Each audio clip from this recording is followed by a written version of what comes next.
All right, we'd like to welcome everyone back to Trampled Underfoot Podcast. And your hosts are Mark Lindsay over on the West Coast and me, Eloy Escagedo, over on the East Coast. Yeah, same country, two extremes of the area, of the nation. And you know what? It's part of our whole artwork as well in some instances, isn't it? Yeah, it basically makes us who and what we are. Just, Yeah. that's the whole premise of the show. Two guys from different generations on different sides of the continent, just talking about whatever. Well, and we do talk about whatever, and that includes everything from topics of music, and particularly, um, generally, I don't know, before I mention, as far as music is concerned, which isn't going to be necessarily the topic of this, so Right. I'm afraid to even go there, but would you consider yourself, Mark, a, I don't know, 20th century man or a 21st century man? I know you can't consider yourself a 19th century man, No. but if you had to sort of put your placement, That's an interesting question. It would have to be 20th century. It would have to be 20th century. I mean, I reached middle age and went over 50 years old. Well, no, it was the 21st century when I hit 50, but I definitely reached middle age in the 20th century. So, and all my development, all my formative years were 20th century. So, yeah. Yeah, I consider myself a 20th century person. My development, my alignment, my learning, my elders, the things that were put forth, the things that I liked, the things that I grew up with. Although I'm 10 years younger, let's say roughly thereabouts, roughly, right? At 14 years, yeah. Whoa, 14 years. Yeah. Hot dog. All right. Yeah. So I could make the argument, but I do not feel of the 21st century. We're 20 years in.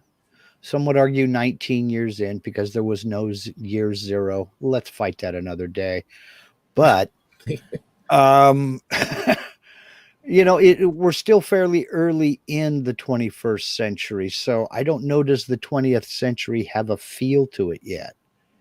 Let me just wrap this one up because I don't want us to get sidetracked. So music, we talk mostly about things that occurred throughout, the early 1900s, 20th century, throughout the 50s, 60s, and even sometimes before, but 50s, 60s, 70s, 80s, and sometimes 90s, as opposed to things that occurred in the 2000s and beyond. Right. Although some of that, we touch upon, but we talk about music history, strange things that we encounter, pop culture in general. And again, we're Trampled Underfoot Podcast, and you can find us at trampledunderfootpodcast.com and check out our past episodes by pressing the Wayback Machine. So how have you been, Mark? I'm doing just finer than frog hair, man. I got nothing to complain about. We just finished up here in the US. We just did Thanksgiving. And although some folks would argue that, I don't know, as a nation, we've kind of lost the meaning of it. I still think about it a lot, about the meaning of it and my gratitude. I mean, I've got absolutely nothing to complain about. I don't have a big house. I don't have, a shiny, my newest car we own is a 2004. It's not a flashy vehicle. We don't have, money falling out of our ears or anything like that, but I really have nothing to complain about. So it's just all about being thankful for what I have and, the important things. I'm with you on that. I just, as you were saying that, and people that are listening to this audio wise wouldn't see me grinning and whatnot, because I could think of a whole lot of things to be pissy about.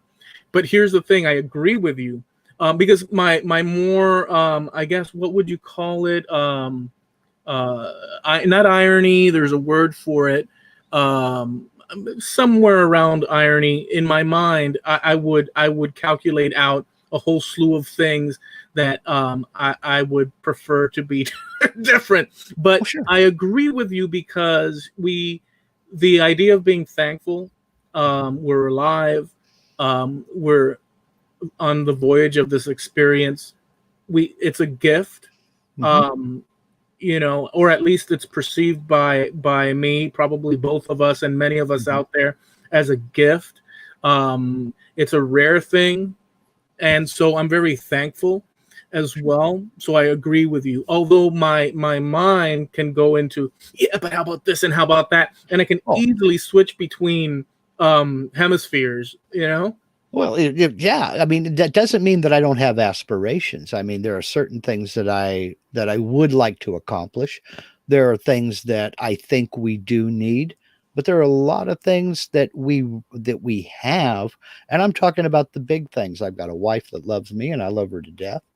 I've got great kids that have been very successful in their lives. I've got grandkids that are embarking on their future right now. I mean, my oldest granddaughter just turned 22 last month, and it's everybody is healthy, everybody is doing very well, and I just can't complain about anything. I mean, sure, I could nitpick about not having the latest, greatest, or the newest, but I really don't have much to complain about. I really, honestly don't. So it's nice to every once in a while just say, you know what, this is enough. I'm grateful for what I have, and thank you to everybody. I'm with you on that. On my end of the thankful, it's more in line with, since I don't have the people that I grew up around that raised me, all these things that were important in my upbringing. I am thankful for that because they guided me, and there was a lot of love and attention from people that really, as we've mentioned in the past, lost virtually everything they had: their country, their homes, their friends, their businesses, everything they had one moment lost to the other, came to this country. And as I'm born into this world where people lost all this, and yet you would expect a great unsurmountable amount of bitterness, but the love, Mark, that they gave me, the faces of love towards me growing up throughout my whole life, the amount of attention to details in my life, and the amount of freedom, the ideas and concepts. It's something that, although it's something in the past, it formed me, and I am thankful for that.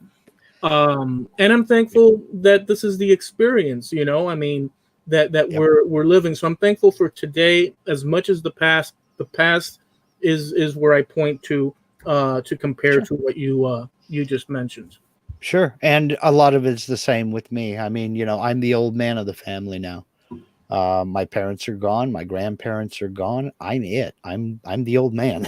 So it's strange being the patriarch. I'm here to tell you why. So well, I didn't want to get maudlin or melancholy or anything like that. So now I'm going to go ahead and mention the infamous buzzer. I've got her set for an hour. We can officially start the podcast. And those of you over here on the live YouTube chat, by the way, we record these on YouTube every Tuesday night at 9:30 Eastern, 6:30 Pacific time.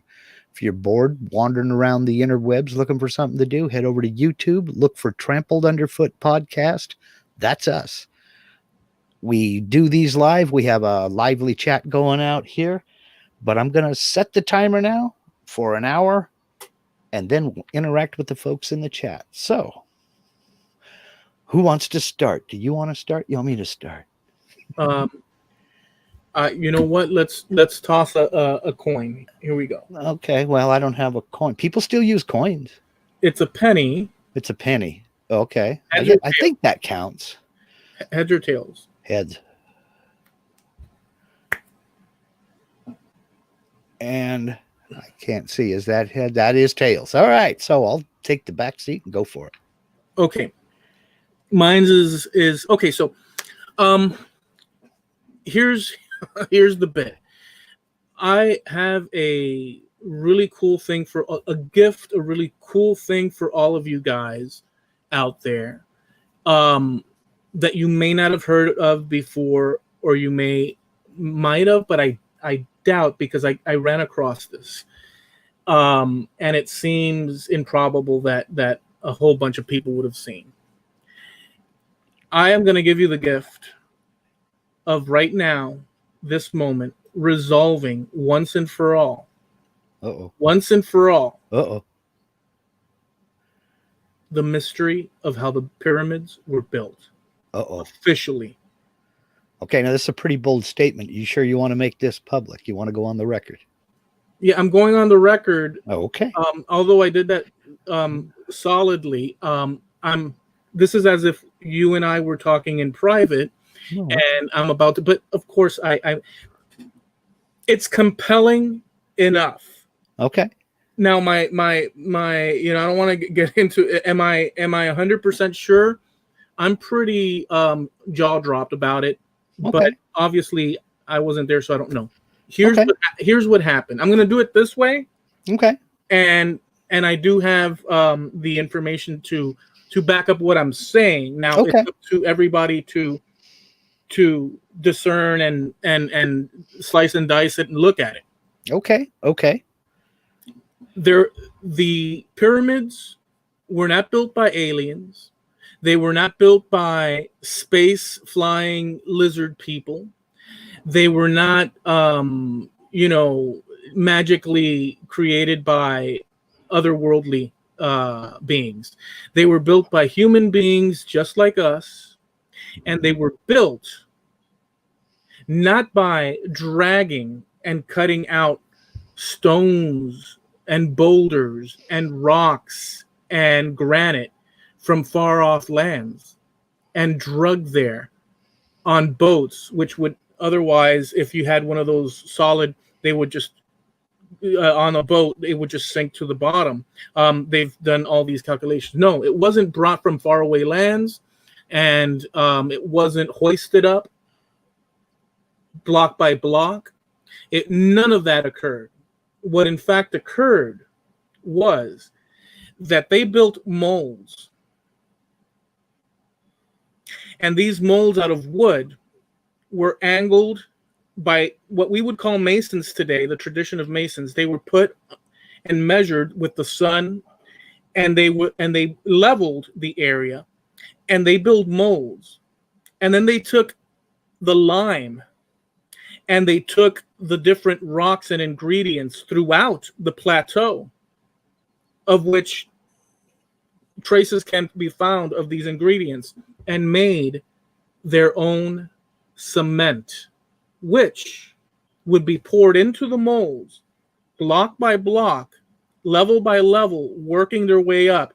And the shafts and the interiors of the pyramid, that people say, how could they have fit so many blocks or so many caskets, or I think they call them tombs, or I don't know what they call them. Yeah. Inside, how could have they slid this in there? How could they have cut it inside the pyramid? How could they have gotten all these things inside the pyramid? It's because they built the actual rooms first and around it until it got to the top. And they used wood anchored through in certain sections so that they could create all these angles, and then they'd remove the wood, meaning when the stars would align like Sirius, and they have this little hole at one point of the pyramid where Sirius would beam through, that hole was created little by little, aiming at it and using wood and building on it, cement. All of that was built in that fashion. Now, last part of it. There's so much more. Last part of it. And this is the messed up part. This is where it gets messed up. Oh, I will say this. They used not forced slave labor. Not the case. The labor was quite willing, and it took anywhere from 10 to 13, 15 years to build, because they built on site using the techniques we use that we learned from the Romans, which the Romans learned from the Egyptians.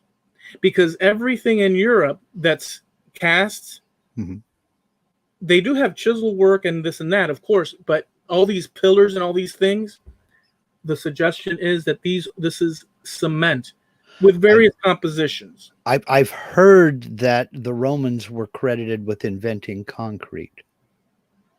But I've heard that. But the Egyptians did it Taught first. them. And yes, and the Greeks learned it from the Egyptians. And it was passed down through to the Romans. And there were different ingredients. Okay. Now here's the big one that's difficult, and this was difficult for me, but within the context of everything that I saw, it's possible. There's an issue. All that seems, and there's actual. It sounds plausible. It sounds plausible, but here's the thing. Well, here's the part that is difficult for me, and none of this I know, but I wanted to transfer this information to you, and there's a huge amount of information on it that's unviewed by many people. Here's the problem. For me, the other stuff I could see. They invented okay, I'll say it this way. We have an issue because we also have granite. The sarcophaguses that are inside are perfect granite, which with bronze tools, which we've discussed before, would take forever. And they have the sand thing with the strings, and they have this and that in order to cut. But to get that and the polishing and this and that. But so here's what they did. They made a mold, like a box, and they poured. And they cast this? And they cast, what's that material again we're talking about? The granite? They cast granite. How did they do that? They cast granite using these lenses, which we've heard of in Greek times, that they would burn ships and stuff. The Greeks didn't invent that. They would use these huge lenses pointed at the right time of the sun, and then huge, and they'd focus it and they'd cut out, and it would be like a beam, just like a magnifying lens. And they would cut, and then they'd work to build those things in that fashion, cutting that material. To cut out blocks, and then they would use the beam to melt it. And they would pour that into these molds. Last part, in order to do all this, they had to have invented, and this is kind of a repeat of the thing, would have had to invented that use of solar energy. That's the only part. Again, their whole society was involved around the sun. That's the only part that's difficult for me. Yeah, me too. It solves a lot of problems. The first half solves a lot of problems, but the second half, the lens part, is very difficult. Is a difficult part because, I mean, you're talking about melting. Yeah, my question would be, can we replicate that?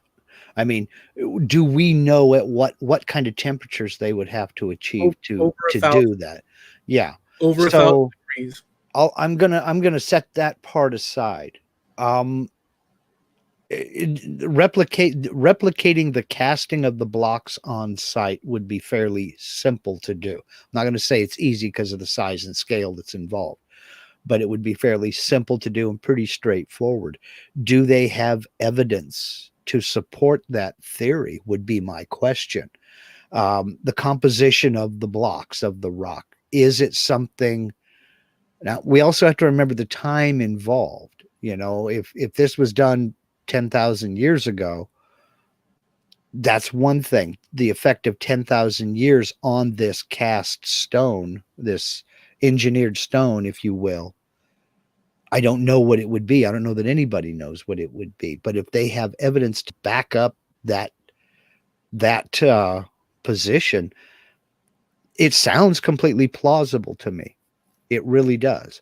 Unless they have some evidence that says no, that's very unlikely, and here's why. They would have to bring forth evidence to prove or disprove it, is what I'm getting at. Here's and I'm with you on that. Here's another problem within the granite world. Yeah. They have oogles of statues cast in, or see, I'm saying cast now because of what we're talking about. Right. Made in granite, formed and perpendicular, one half to the other of the face, and so on. If they were like what we do with resin and stuff, if they were cast, sure. Now I don't know that's why I said at the beginning of the second part of it that that part's the difficult part for me. Right. If they were cast by using and they used clay, so they worked on molds, and then they would unite just like what we see with what we do, with all the stuff that we do. Instead of epoxy, they and they would cast these statues. That sounds, taking away what they would have needed, that sounds like a more realistic to get that, because they have symmetry from one statue to the other. The final bit about this. Well, no, go ahead. I was going to say about that, we also have to remember that the only thing we're seeing is the successes. We're not seeing the failed attempts. We don't know where those failed attempts went. And maybe maybe 60 of these statues were made, and this was the best one, and the pharaoh ordered the rest destroyed. And they were chopped up and used to make other smaller things. We don't see the failures. Yeah. So that's plausible. I like the idea of the casting. Only that, and I could see so what's easy to accept would be casting in concrete. We know the Romans had concrete. Right. We know that for a fact because it's all throughout Europe, and Europeans got it from the Romans. Romans were European, but you get what I'm saying. Yes, I do. It developed into everywhere in Europe. Right. And the Romans, according to what we know, invented it, but the Greeks before them, they built with stones, and they say, that they were cut and whatnot. Well, and I'm sure that a good amount of it was, but I think that the Greeks might have, and it all came from, according to what I saw, all came from Egypt. And Egypt is the older of all civilizations. They are the older of those civilizations. You're absolutely right there. But something the Greeks were known for doing in their cut stone blocks, like the Parthenon. You go to the Acropolis and go to the Parthenon, although it was damaged by war, what they were known to do was to take sheets of lead. They had the ability to melt lead and pound it into sheets. And they were known to put sheets of lead between those blocks to seal them together and fasten them together. So, and in fact, there was, during one of the wars over there, I don't remember if it was it was one of the, it was one of the wars in the late 1800s or early 1900s over there. The Greeks had basically cornered some enemy at the Parthenon, and the enemy ran out of ammunition. So they actually started knocking down bits of the Parthenon and pulling out these lead sheets to melt them down to make shot. So it was before there were the bullet that we know, the brass casing with the lead bullet. They were actually yanking some of these lead sheets out of there and melting them down for ammunition. And it got so bad that the Greeks actually put up a white flag and gave them ammunition so they wouldn't tear these buildings down, these ancient Greek buildings down, to use the lead for ammunition. So they actually gave their enemy ammunition to continue fighting them so they wouldn't pull it down. Amazing. So so I don't know if the Greeks used any form of concrete or mortar or cement at all. I really don't know. We do know that some of the great historians, philosophers, handful of them, lived in Egypt for a long time. We do know that, yeah. And in their writings, they were looking to suss out all the intricacies of everybody wanted to go to Egypt. Right. They were, it was a point of interest for some reason, which, people go into specifics about, when they're historians and whatnot.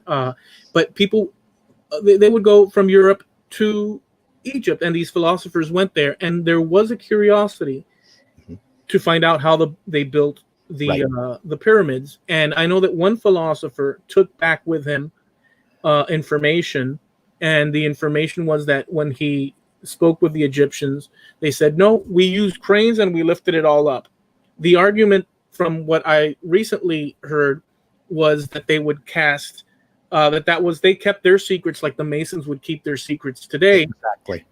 And that the stones in the pyramid and in many of these places, locations, they're so perfectly together that you can't slide a piece of paper next to them. And for ages, people were like, well, why can't you? How perfect did they do that? And all the way up, you can't do it anywhere. I mean, how you can? And these people are suggesting strongly that it's because they'd mold one, pour. Once it was kind of like what we do with a slab or whatnot, once it was kind of, they remove it, move it to the next section, and pour right next to it. So it basically would butt right up and butt right up and butt right up and butt right up, so that it looks like, they're individual, and they are, but they're not rocks that were made to perfection. They were poured using molds, and there's so much more there. Last thing I'll say about this. There's another part that's crazy. Okay. And this is the final part that I'll go, because there's so much, but just I'm sort of watering the whistle on this subject, because it was astonishing to me. Again, I cannot sit here and say, from my vantage point that I know at anything, but it sounds like a pretty solid solution with some more issues involved that are added to it. By solving one thing, now we have other little issues. The cement part, to me, sounds a very feasible situation. Sure, it's plausible. It's absolutely plausible. The lens part is a little bit more difficult. Yeah, they do have the ingredients over there to create the silica. So they explain that, but I don't have it. So, but they explain it, that it can be that lenses can be made over there. But putting that to the side, here's the other part that's maybe not as implausible as the lens. Okay. Or I shouldn't use implausible, but just I'm still doubtful.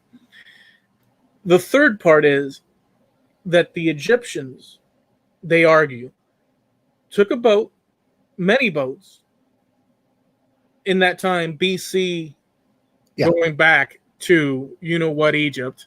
Yeah. This is the perfect moment one can say, the yes, I do. So I just loved. So they got on boats and explored the ocean blue, and they ended up. This is what they say, in the first known monolithic site in the Americas, and that is in like Guatemala, that Central America, where they have those I forget what they're called, those big Mayan pyramids up there. Well, the original ones were these huge heads that look like the faces the of Olmecs. Africans. Olmecs. So they say that they shipped in that direction, and they built over there. They mixed with the societies over there, and then they continued their path down to Peru and built there. They kept going, and so they basically chart the Egyptians and grant the Egyptians all these megalith societies, forgive me, around the world, even India, to its origins, to Egypt. Now, there are consistencies between all these things, such as mathematical alignments, and so there were techniques that are consistent throughout, and building techniques, within that. Sure. I don't know that that's true. It sounds very plausible to me, but I don't know that part. The only part from all of this that and there's another incredible thing too, but in Australia, there's hieroglyphs. They argue, was it made after the fact or before the fact in a cave? And it points to the names. It says the names, and these names were not known until everything was discovered in the 50s to be able to translate these particular cartouches of a line of succession, and it's found in Australia in a cave and stuff. And some people argue no, that's not real, and other people argue yes, it is real. And so there's an argument there. But it would sort of add credence if it were. But let's leave that to the side. It's a fantastic thing. I don't know, but the only thing I do know is that the concrete part to me sounds like the reasonable thing that you can really, molding concrete does work for me. All the other stuff, it's titillating. Yeah. Could be. Well, maybe not. But the concrete part is the one that I liked, My big question on the lenses would be, did the Egyptians have the technology to make and polish glass? I can't think of any examples of the Egyptians using glass. No, because it wasn't glass. What would you make a lens out of that could create such temperatures? So I saw it, but that part, it was a very long. I'm going to look for. Okay, so this is what I'm going to do. But it's not going to be digestible, right, for many people unless you're so curious about the whole thing, because it's a 3.5 hour documentary. Oh wow, okay, yeah, 3.5, and they go bit by bit, but it starts off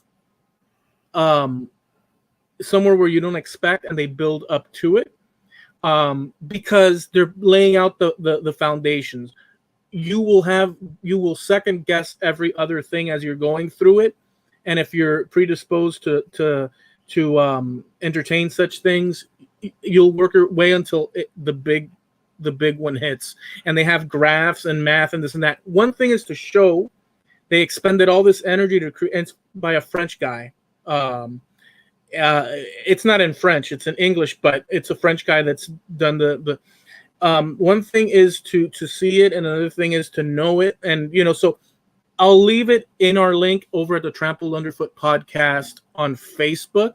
Okay. So that's Trampled Underfoot Podcast on Facebook. I'll look for it again, and I'll link it if you're interested. It's a long video, but the lens bit, you'll have to go and see it or scrub through it. But they give an explanation. I don't know that it was a solid enough explanation for my taste, but because they don't explain how the lens was produced, or they explain the chemical composition that it can be found over there. But I don't know that, just to be completely honest, the only part that I really was like a aha eureka moment for me was casting concrete. It solves a huge, as opposed to chiseling away perfect stones for hundreds of years or for whatever, and having to use so many people to do that. You could use much less people in a shorter amount of time by casting. You don't have to use as much firewood. They didn't have a lot of wood over there. you would destroy the plateau. Go ahead. It would still take a huge number of people because you're still talking about making enormous stones, and that's a lot of weight of just the materials to get there. Now they had the whole river there, so their source of water is there. I do not. We know that they cast things. We know that they did.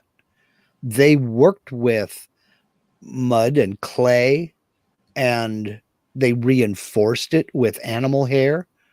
They reinforced it with various different fibers. We know that. We have examples of it.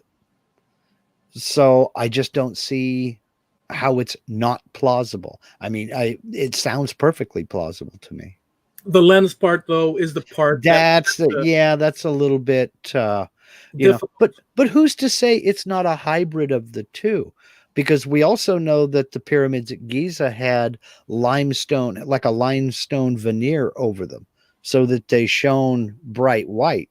One of them still has some of that limestone there. They were cast, they say in the video, that they just used a different composition for the outside.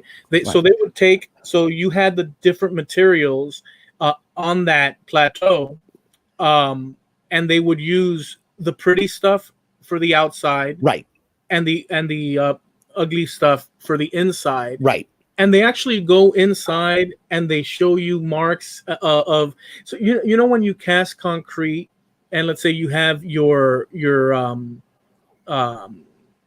I guess the mold, and you have where the mold will seep through one area, like if you're doing a box or you're doing something, you'll have like those perfect lines because wood was there to mold it. And then so they show examples of how the blocks, there's certain areas inside the tunnel, and they give you examples of all that stuff. So it's compelling stuff. I think it's so, as far as the concrete. I think it's so. I'm not sure it's so. It's very plausible. I mean, and it would be easy to attempt to replicate the process. I mean, that's one of the proofs there. If you can replicate the process, then that's not to say that yes, that's absolutely how it was done, but it sure supports the case. I just want to leave one, just to wrap this up.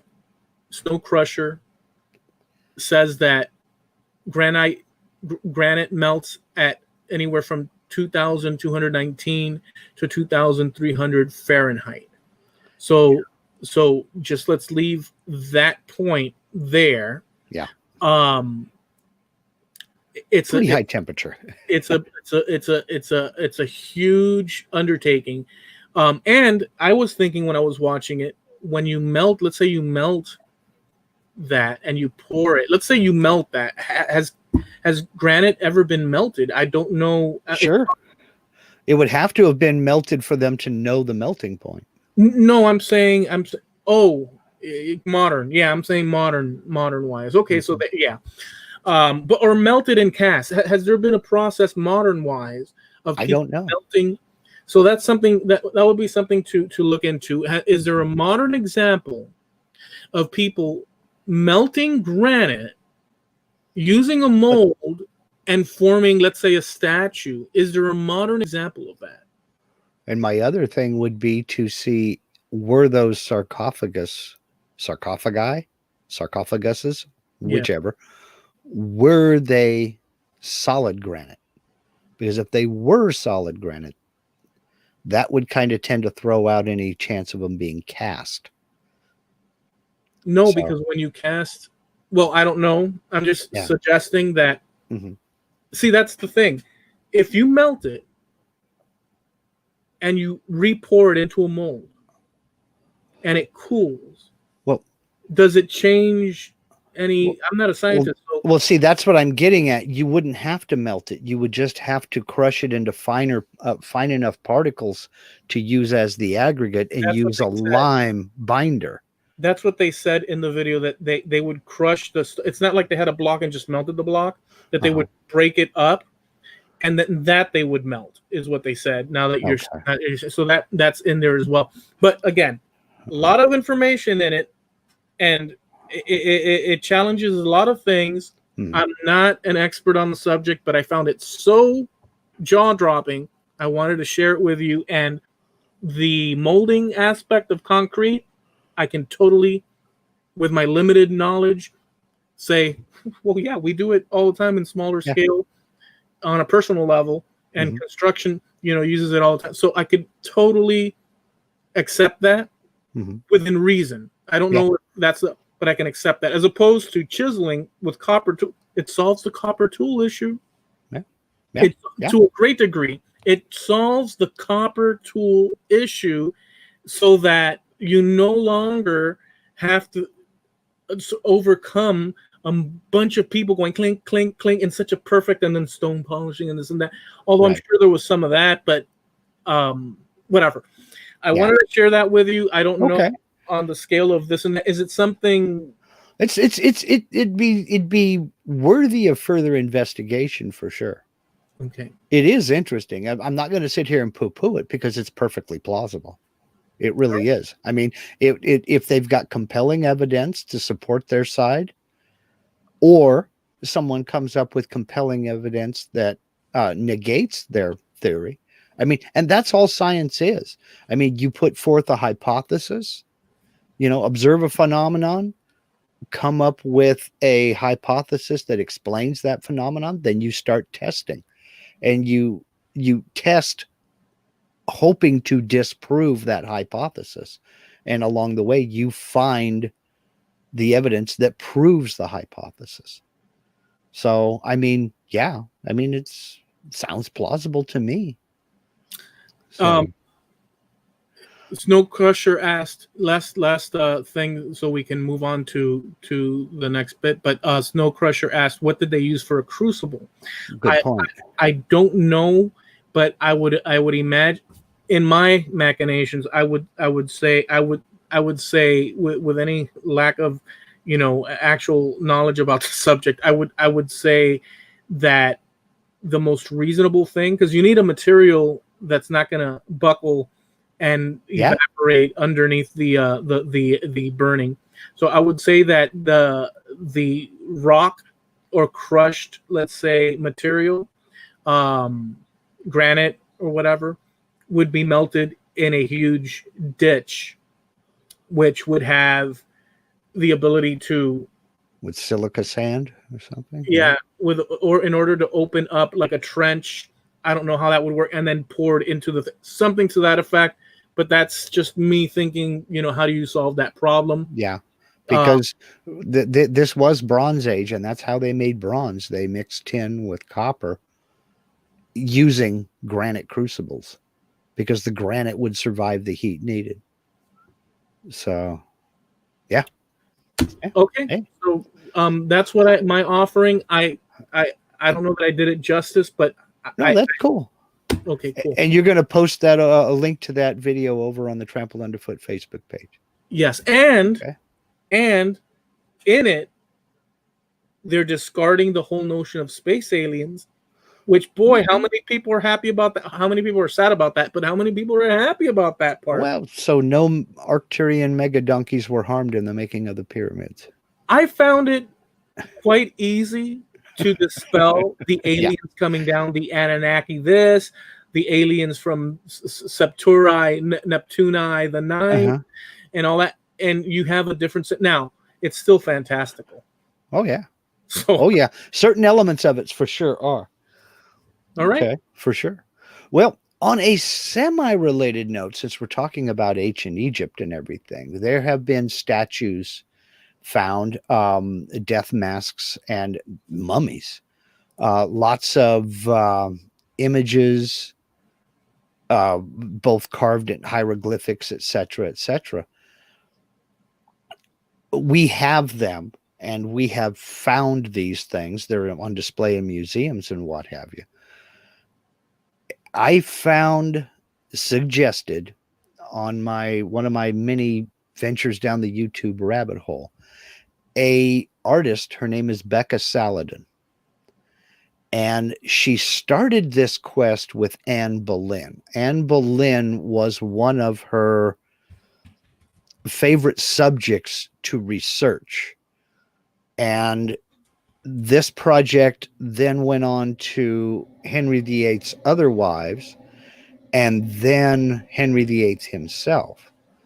But what she wanted to do, and she started with Anne Boleyn, but then she went on to other historic figures, was take portraits of them, and using her Photoshop skills, she wanted to put them in modern clothing, give them modern makeup and hairstyles to see how they would look if they were alive today.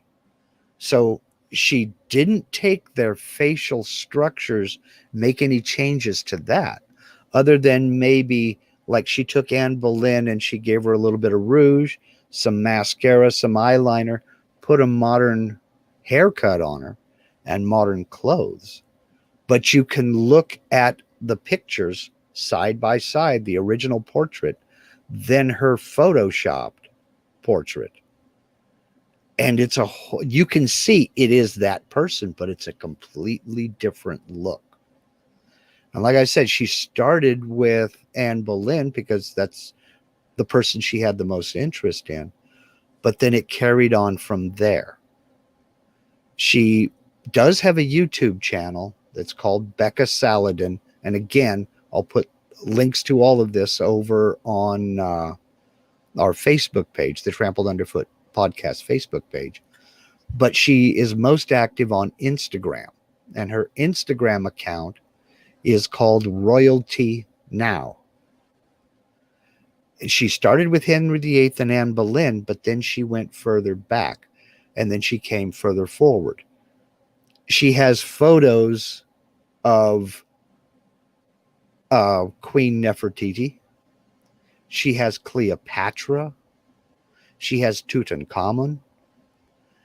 Basically, she has taken these images of either statuary or portraits or even the hieroglyphs and gone and done the research on these people and found out what color hair they had, what color eyes they had, what their complexion looks like. And there are a ton of pictures on this Instagram channel. Excuse me, on this Instagram page that go through it's a walk through time. I mean, she has Abraham Lincoln, Alexander Hamilton, Benjamin Franklin, George Washington, just in a business suit with a nice haircut and cleaned up features, but not facial reconstruction. Mm-hmm. Obviously, they've been colorized as well. And it was really a trip.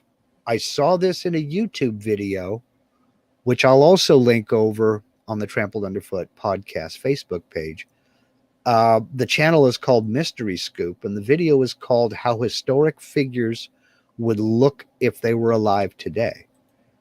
And I saw that transformation on her YouTube channel. She has 4 or 5 videos. She doesn't have many at all, but she's showing a sped up version of what she did with Photoshop to create some of these portraits. And they look like imposing figures in their original portraits, but you put them in today with today's hairstyle, they look just like regular people like you and me. You would pass them on the street and never give them a second look. Because they were, right? They were like... Yeah, Abraham Lincoln looks like a banker. You know, Ben Franklin looks like he could be lecturing in a university. I mean, Queen Elizabeth I looked like she could be a runway model. I mean, with the red hair all draped down and the modern makeup and everything, and then a nice modern outfit. And I mean, she went all over the place. She did Genghis Khan, for crying out loud. And he looks like a very successful businessman. She's got him in a suit and the whole thing with a nice comb back haircut and everything. It's really a fascinating transformation. And I mean, she went down the list. Ludwig von Beethoven. I mentioned Nefertiti. Catherine de Medici, Elizabeth Bell, Julius Caesar, Emperor Augustus, Jane Grey, I mean, Alexander the Great, Mark Antony, Catherine the Great. The list goes on and on and on. And it really was fascinating to me. And I found myself jumping over onto her Instagram. And I don't really care for Instagram. I don't like it much at all. But I was just absolutely fascinated. And I went through every single picture she has in her account, just going, wow, this is cool. So I highly, highly recommend it. And I will link all of this. I'll link the video, then her Instagram account, then her YouTube channel over on the Trampled Underfoot Podcast Facebook page. I'll put them all on the same post. So I'll link that video, and then her account and then her YouTube channel will be in the comments. But it's fascinating stuff, and it was cooler than hell. Wow. And my first thought was, this is 2020. Why has nobody thought of this before? This was a fascinating angle to go down. What would they look like today? It's so cool. A few thoughts, and a few things. The first thing, I totally would like to see. I don't want to put myself in a pickle, but it would be great if we transformed our modern selves. For the next cover, our modern selves do the reverse of what she did using Photoshop and put us into 17th century or whatever on the cover. If you can do that, go for it, because and this is kind of fun here. She has had she's had thousands of requests to do that with modern celebrities today. And I'm just going to pick a celebrity off the top of my head that everybody would know. Put Dwayne Johnson, The Rock, put him back in the 16th century as a soldier or something like that, make him a Roman gladiator, or make, I know so few celebrities anymore. Jennifer Lawrence, make her, the queen of the Netherlands. I mean, I don't know. So she's going to start doing some of that, but she wants to talk to these celebs first before she just willy-nilly starts messing with their photos. But if you can do it, and I know your Photoshop skills are there, but now, and I'm going to call you out on this because you always pick me for these covers. I think you may be in like 4 of them, and I'm in every other one. So you got to do yourself too. Well, the thing is, it's never good form. Like, we're doing a podcast, and I'm the one doing the art and stuff, and it's never good form to do one's own. It's more reasonable, kind of like when you open the door when you're sitting at a table at a restaurant, and the person comes up and says, "May I take your order?" You never jump in first and your buddy's sitting there or whatever. You always give prominence. Defer, yeah. So it's happened that way because of that. I'm going to make a cover of myself. It's not. So that's why that's happened. But I don't want to box myself in, but we're going to attempt something to that effect and try to hold me to that, because that would be cool to to do. I just remembered another name he did. He also did Simon Bolivar. Oh, cool. Who we talked about in a previous episode that you can find over on the website, trampledunderfootpodcast.com. Another thing I wanted to say. When did you see that video? Wednesday, the day after we recorded the last podcast. And it seems to me all this stuff happens on a Wednesday right after the podcast, and then I have to wait a week to tell you about this. I'm just going to throw this out. I saw that same video. Did you? Maybe that day or the following day, that thereabouts. Mm-hmm. Yes, I saw it. I never mentioned it to you. I'm glad that it turned out that way. I saw it. I thought it was cool and kept going because, I'm doing all these other things. But sure. I saw it and I took note, and I can't believe that you brought that to the table now, which leads me to think, are we being sort of like tugged and pulled at? How no, by the large internet company? Because I don't think so. Could we be watching all the same videos and we don't even know it? Let me throw one at you. Because a lot of people have commented on the video I'm about to talk about. Do you remember me telling you the story about when up here in Oregon on the beach, they blew up a whale? Yeah. Have you seen that video come up in your suggested over the last week? This week? Yeah. No. You haven't had that come up on the suggested. A lot of people have, and it's been a slight topic of discussion on Facebook about how the heck was this video recommended to me? I've never even thought about this. The reason that video was being pushed again is because it was just remastered by the original studio, that news studio, right, that filed that report. And over the course of the last week, it's gotten almost 4 million views. It was a re-release of on the anniversary of them, that a whale, for those of you who don't know the story, a whale washed up on shore on a beach here in Oregon. And they argued about what they were going to do with it. It was dead. It had died at sea. And it was huge. And they argued about what the heck they were going to do with it and why they couldn't just bury it and why they couldn't just tow it back out to sea. So they came to the logical conclusion, we'll just blow it up.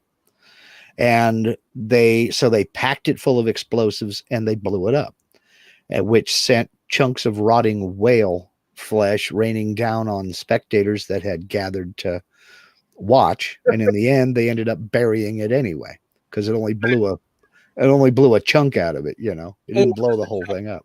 Yeah, it was a large chunk. You know, one of them crushed the roof of a car. One chunk that they blew off crushed the roof of a car. There were a few people injured. I mean, but that's one of the most surreal. Yeah, let's blow up a whale. But so that's why because a lot of people, they've been pushing that video. The YouTube algorithm has been throwing it on everybody's suggested list. Well, obviously not everybody. It's only got 3 million views, not 300 million, but it's been pushed to a lot of people. I have resisted clicking on that link. So I just wondered if you got it or not. I did. Now, we both look at a lot of history videos, and I've been especially looking at British history with the royalty here, with tracking down ancestry. But so I can see why how would historical figures look today. I can see how that video would be recommended to me. But you look at a lot of history too. A lot of history videos. So I could see how that would be pushed to you as well. The whale part? No, the how historic figures would look today. Oh, I could see how that video could be pushed to you. Totally lost the. But my point, I thought the common thread was going to be that whale video, to see if it had been recommended to you too, because it's been recommended to a lot of people. It's a popular video, and I do searches for things that happen in Oregon, past and present. So that may have been why it was pushed to me, but it's been pushed to a lot of people who have never even thought about Wales or Oregon or anything else. Yeah. Yeah. So, well, you know, I mean, so, but it was it could be a coincidence. Or it could be just that you're saying, we watch the similar history videos roughly thereabouts, because I watch all the stuff of the kings and queens of England ad nauseum. Yeah. Anything that has to do with that. It's not been till late this past year and a half or more or so that I've been looking into the, kings, queens history of Spain. But for the most of my thing, the whole trajectory was looking at the history of England, just because, so we're in the same neighborhood, and so I would assume we'd get some of the, like, we've seen a lot of the strategy war videos as well. You might get the same ones where they talk about battles. The parchment guy that reads off historical. I got that one as well. So yeah, we do get a lot of the same. And in fact, those things are actually they're more they're more educational than people would give them credit for. I mean, yes, it's presented in an entertaining way, but it is and I've made a few connections here, just mental connections, things I didn't know. For instance, Queen Isabella, who helped fund, her and her husband Ferdinand funded Christopher Columbus's explorations of the New World. Her name was Isabella of Aragon. Mm-hmm. Did you know that Catherine of Aragon was her daughter? Yes. I did not know that until I started digging into it this week. They're all mixed with British royalty. Yeah, I did, but I didn't make that connection. I did not know that she was Isabella's daughter. Yeah, I didn't make that connection mentally. Yeah, they all interwoven, not to say interbred. They all did mix, and a lot of the people, like for instance, the Bourbons, all those clans and the Habsburgs. Oh, the Habsburgs. They were Spanish. Yeah, they were Spanish and they were German.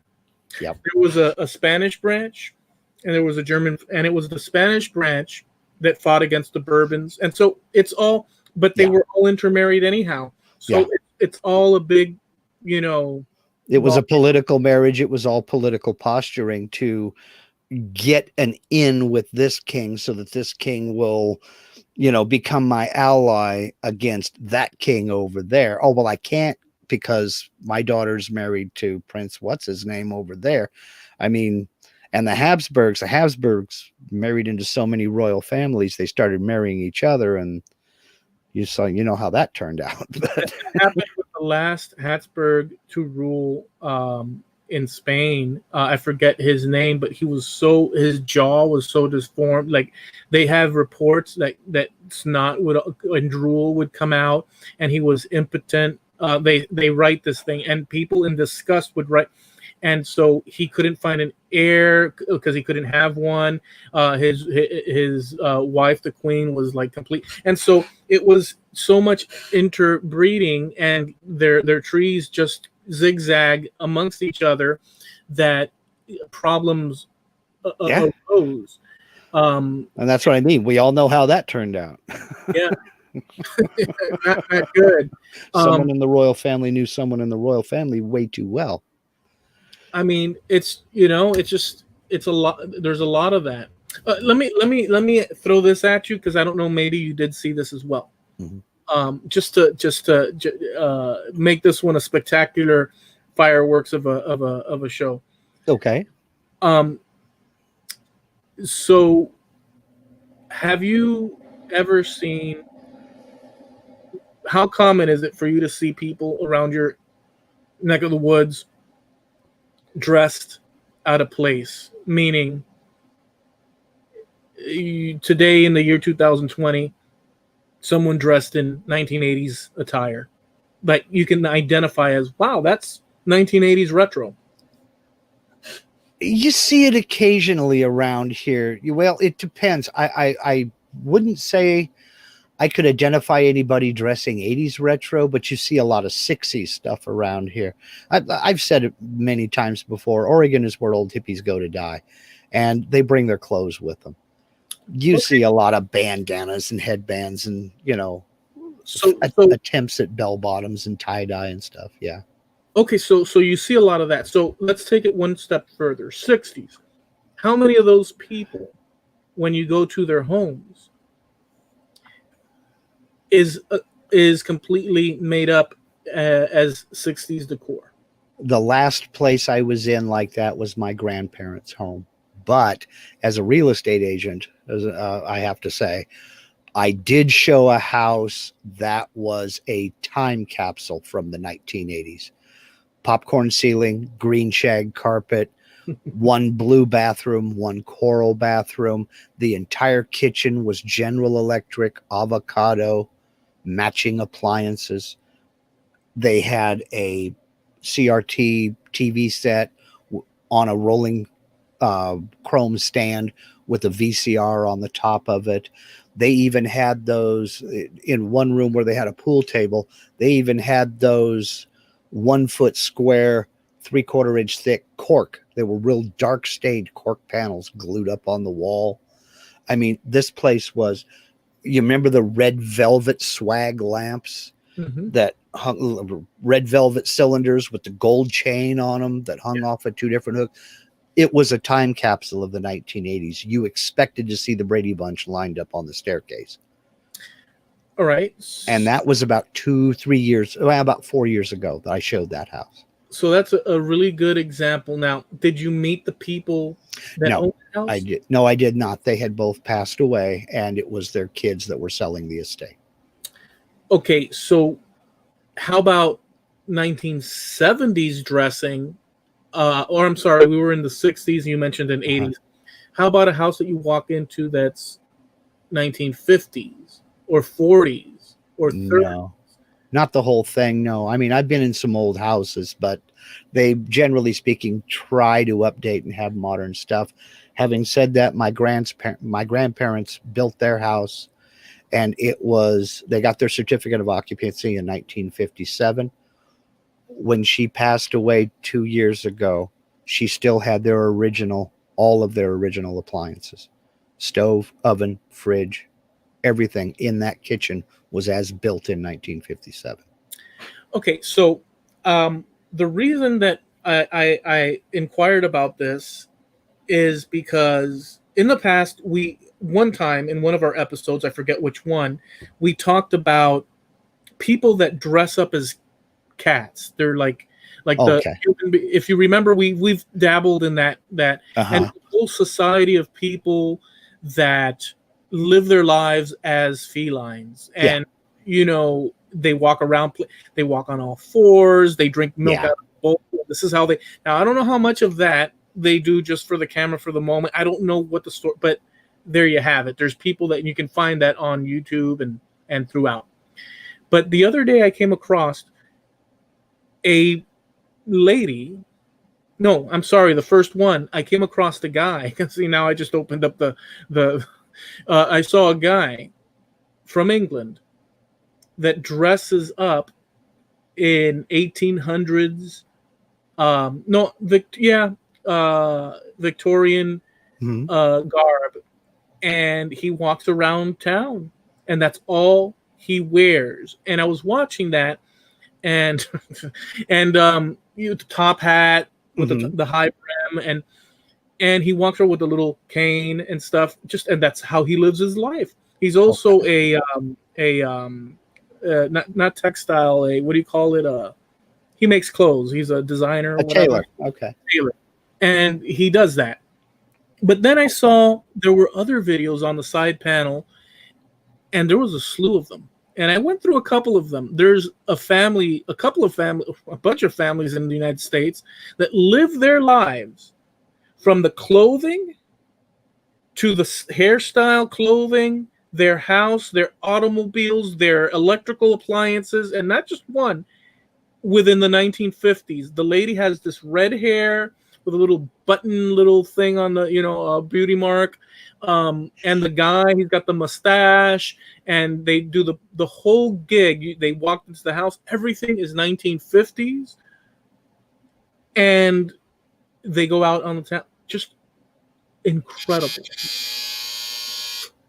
And there's the buzzer. That was like perfect, just incredible. And it is incredible. And I saw that video suggested. I never watch it. I saw the video. The title was something like "She Lives Every Day Like It's 1958" or something like that. And the thumbnail is a picture of this woman. It looks like she's straight out of Harper's Bazaar magazine from 1958. She's leaned over the sofa, and you can see all the old retro furniture and everything. I'm going to have to check that out. We've got so many links to post, man. Hey, there's a lot. There's another guy in England that lives like, I think it's 1930s. And his house is 1930s. He dresses 1930s. Everything is 1930s. Wow. Everything. His whole existence is 1930s. Yeah, well, I've been accused of being stuck in the 60s, but I'm not stuck that far. It's, it, it takes a lot of work to live in a past era when something breaks. And that's one thing the lady says. This is a 1950s refrigerator. It's been operating for over 50 something years. It still works. Things were made to last, which they kind of were. I mean, it's, not that every fridge from the 50s would, but yeah. No. Yeah. I don't know. Everything's on borrowed time. The egg beater. Yeah. She pulled out the egg beater. We got one of those. We have one of those. I mean, it's handy, but she says, I don't use the, and she says, and what's cool about this as she's beating the eggs is that there's no, check, this is what she said, there's no mystery of what's inside this. You just turn it. It's, exactly what's going on. And I love that. I'm thinking to myself, okay, lady. Ladies and gentlemen, Betty Page on the Trampled Underfoot podcast. We better go ahead and wrap this up so we can get over here and chat with the folks in the chat. All right. Well, sound like a winner to me? Yeah. Sound like a winner to you, rather? Okay, we'd like to invite you to come on over to our Facebook page, Trampled Underfoot Podcast on Facebook. All the links to all of the things that we were talking about, and I can't wait to watch that Egyptian documentary. All the links to everything we've been talking about this episode will be over there on our Facebook page. That's Trampled Underfoot Podcast on Facebook. Just go over to Facebook, put that into your search bar there. That's us. So you can get your eyes on it. I'll also post a link to the YouTube video, how historical figures would look today. And then down in the comments, I'll post a link to Becca Saladin's YouTube channel. And then I'll post another link to Royalty Now, her Instagram page. And that's got the most activity on it. I mean, she's very prolific there on Instagram. And believe me, there's an hour's worth of pictures there easily. Also, don't forget to check out our website, trampledunderfootpodcast.com. You can go over there and check us out. The current episode is right there on the main page, or you can click you can click that link on the main page that says Wayback Machine, and that'll take you back to our previous episodes, all the way back to the very first one. As we record this is episode 120. So there's a few days worth of listening over there. That's trampledunderfootpodcast.com. Well, we are also live every Tuesday, 9:30 Eastern, 6:30 Pacific, over here on YouTube. Trampled Underfoot Podcast on YouTube. So check that out. And we're over on Spreaker as well. So you can check us out over there under the same title, Trampled Underfoot Podcast. And we'd like to thank you all for hanging out with us. We might be missing one thing, but Mark will surely fill in the blank. We have to mention that I forgot. This is on me. I dropped the ball big time. TrampledUnderfootPodcast.com is sponsored by Steve Nealon over at Harneal Media. If you're looking to think about getting into a website, maybe you would like to design some merch, get a web store up, sell your own items, sell your own line of merchandise, baseball caps, coffee mugs, t-shirts, hoodies, whatever. Steve is your man. He provides personalized service. He is the man behind Harneal Media, and he will get you taken care of. And he sponsors TrampledUnderfootPodcast.com. Thank you, Steve. That's Harneal Media at harnealmedia.com. Well, catch you guys next time. Peace. All right. That's good enough.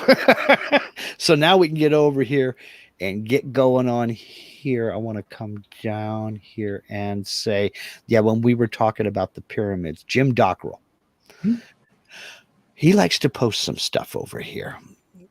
Come on. Where is his comment? He's got a good comment. Thank you, everybody, for joining us. He said, what are the the quarries, hammers, chisels, and so on. But he had another one. There we go. They started with the top block and then cast their way down so they'd save all that climbing. See, He said, yeah. He said they started with the top block and then worked their way down to save all the climbing.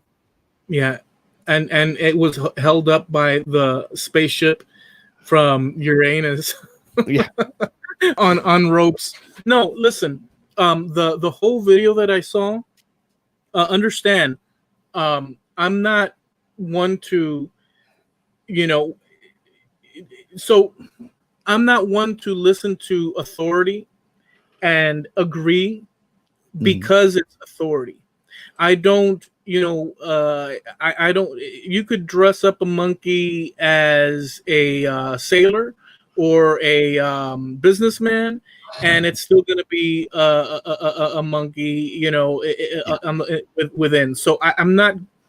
And what I mean by that is exactly that the exterior dressing, I understand that it could match the authority and truthfulness of a statement of a discovery. In other words, you could have authority that makes a just and proper and correct and truthful claim, just like you could have authority that makes an incorrect claim. Yeah. Claim. So I don't judge. You could give more credibility to a scientist than you could to a guy sitting in the corner drinking a beer, playing dominoes, obviously, over a subject. But it doesn't follow that a guy sitting on the corner drinking beer, playing dominoes, doesn't have the information correct, and the other guy the information incorrect. You can't, there's more probability that a lawyer will know the ins and outs, but it doesn't mean that they're right all the time. So basically what I'm saying by that is that this information isn't like coming from the Egyptologist official from Cairo. No. It's coming from people that are dedicated to these things, and they are scientists and archaeologists in their own right. But sometimes all it takes is for that one person to look at it a little bit sideways and go, wait a minute. If I was going to try to do this, how would I do it? Yeah. So sometimes that's all it takes is that one sideways glance and go, has anybody ever thought of maybe they cast those stones in place? Yeah. Because look, the thing about casting. So look, the first thing about mixing the stone and all that, or mixing concrete, it's something we're so used to, modern, that the leap back there without knowing what necessarily all the available tools and technology that they had from someone like me, a complete novice, I can make that bridge because concrete is something very accessible to us today. And it does solve a lot of the it would solve a lot of the problems, like the paper through both, blocks. Sure. All these labor required in numbers. Well, it's not to say that somebody couldn't carve two big blocks like that would fit so close together you couldn't get a piece of paper to it. That's not saying that that's out of the realm of possibility. Just that when you talk about that scale, the sheer numbers involved, the numbers of people that would require to do such a thing, who were that skilled, that's always been has been the contentious point. How the hell did they do that on this big of a scale?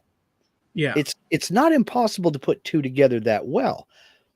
How likely is it? You can do it, but how likely is it to do that with 1,000 blocks or 2,000 blocks or 4,000 blocks? And when I post the video, what I'll do is I'll find, and for anybody that I'll find the beginning of that whole bit, and you could watch it from there, or you could take the scrubber and go to the beginning, but I'll put it from there because it's the part that we were talking about. Yeah. Because it's a long video. You can put a time code in the description when you post about it. You can put a time code and it should take you to there, shouldn't it? Yeah, it will. Okay. All right. when we got to talking about the whale, and I didn't want to get off on that tangent because, like I said, I've resisted temptation to talk about the whale. Greg was over there. There she blows, literally. We talked about this when they blew up that whale. It was in a little beach town called Florence, Oregon. And my cousin Ray was there. He was there that day. But when he saw what they were doing, he's like, oh, I'm just too close. So he decided he better back away from it. And he took a bunch of pictures and everything. When they blew up the whale, it blew chunks out of it, but it didn't.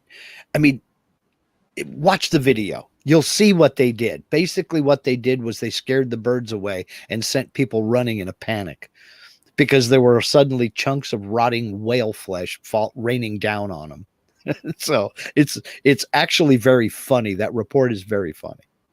Yeah, it's one of those very surreal moments. Yeah, in history that you can for goodness sakes, raining whale blubber and intestines and everything. See, I try to tell you we're rural and redneck out here, but people think West Coast. They think, no, you guys are supposed to be sophisticated. No, don't bury it, blow it up. That's our that's our default, We can't drag it back out to sea. We can't bury it, blow it up. Just amazing.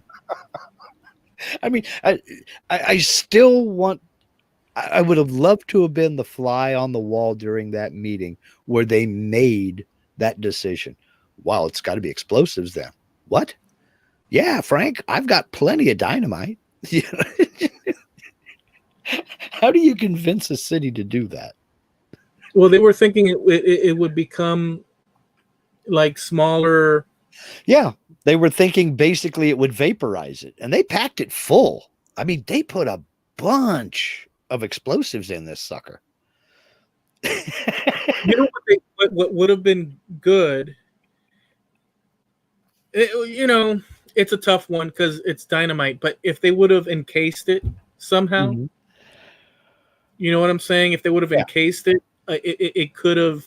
Yeah, but you're talking about a whale. It's pretty big. They were saying, well, we can't just bury it because, the animals are just going to dig it up and the waves are just going to expose it again. It'd be a waste of time to bury it. They could have. But they ended up burying it anyway. Well, they could have tried cutting it in sections, which is a horrible task, but they could have cut it in sections. Well, the problem with that was it was rotting to the point to where it was almost impossible to handle. It was turning to jelly is what it was doing. Because God knows how long it died, how long ago it had died, and how long it had been at sea. So, there were countless problems with trying to even handle it, So they just basically dug a huge pit and rolled it in there, and it splashed into this pit, and they just buried it. So... let me just answer Snow Crusher. He said a geologist could tell if the blocks, talking about the whole pyramid thing, if the blocks were carved or cast or chewed by rats, and they do talk about that as far as the composition of the material. They do talk about that, and they go through a lot of examples. The one that I can think of, because they went from there and they explained that throughout Europe, these huge structures, they went to Europe. This French guy, another French guy, went to different cities in Europe and approached these old buildings from the medieval and period, and he said, "Are these blocks or what's going on?" And he pointed at the blocks, and in many examples, we're talking a 3-hour thing. And he said, this was cast. And he points, and you see seashells in there. You see all these things. Like, different materials. Oh. And then you see this, I forget what, it's kind of like a mesh, like a rope mesh.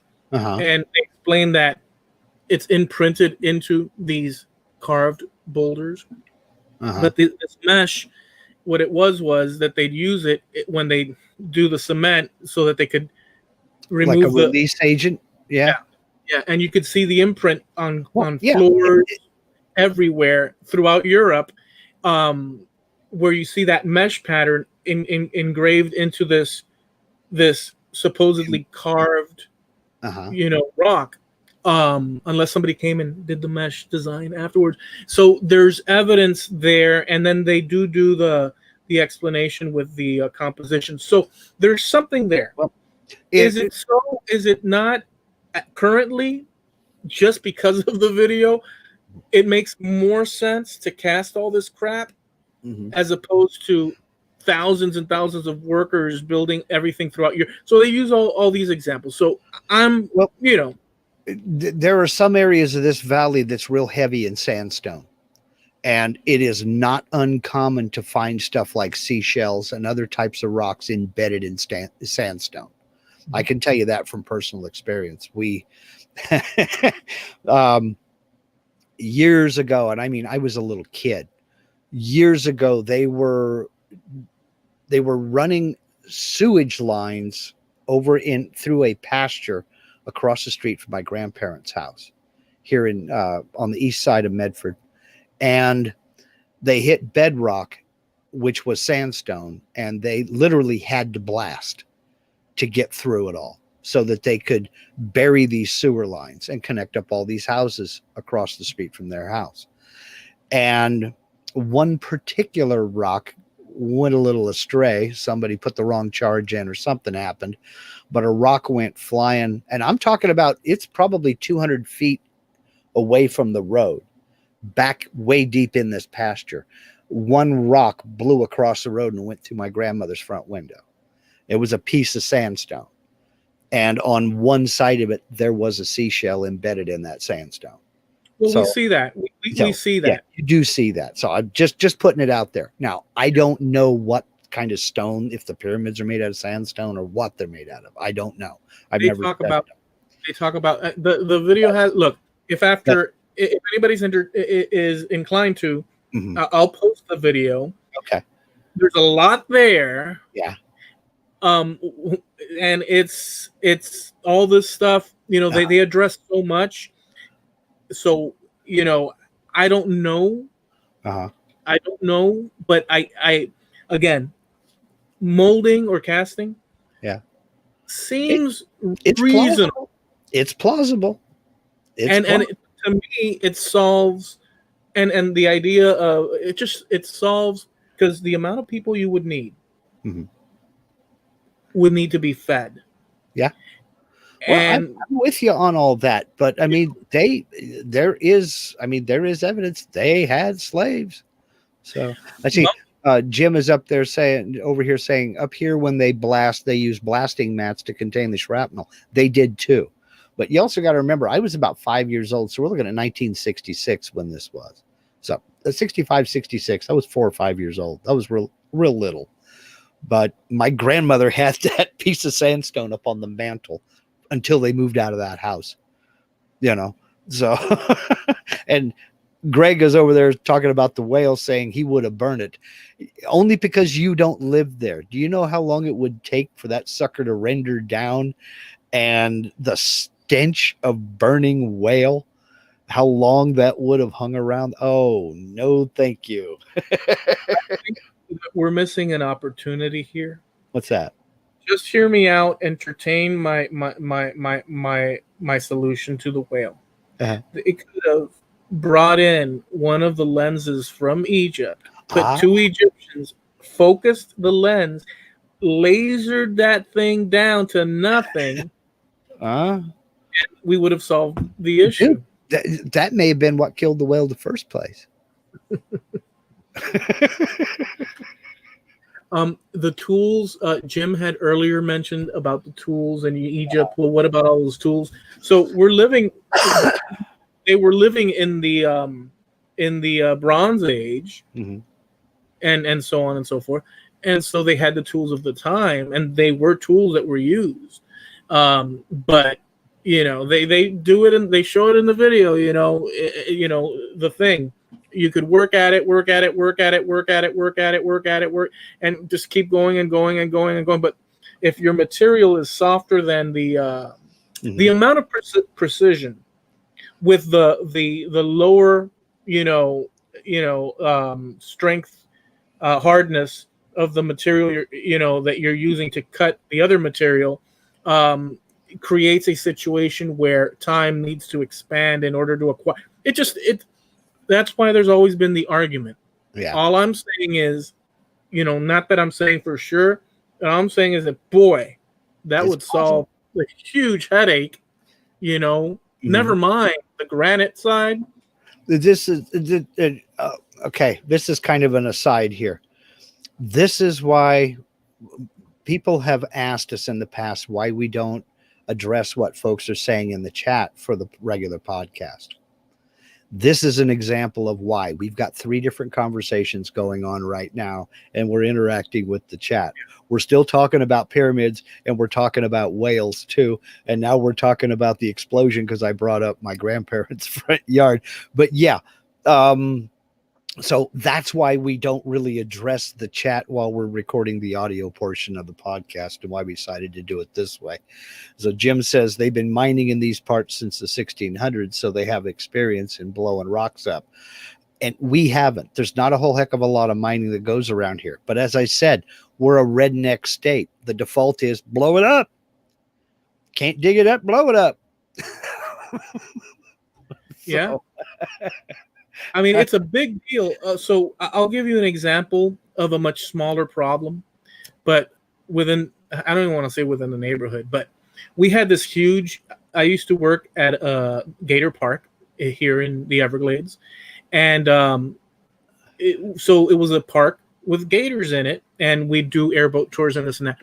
And we had this huge gator called Thrasher that had been around for I don't know how many years. And he was huge, 10, 12 foot alligator, maybe bigger.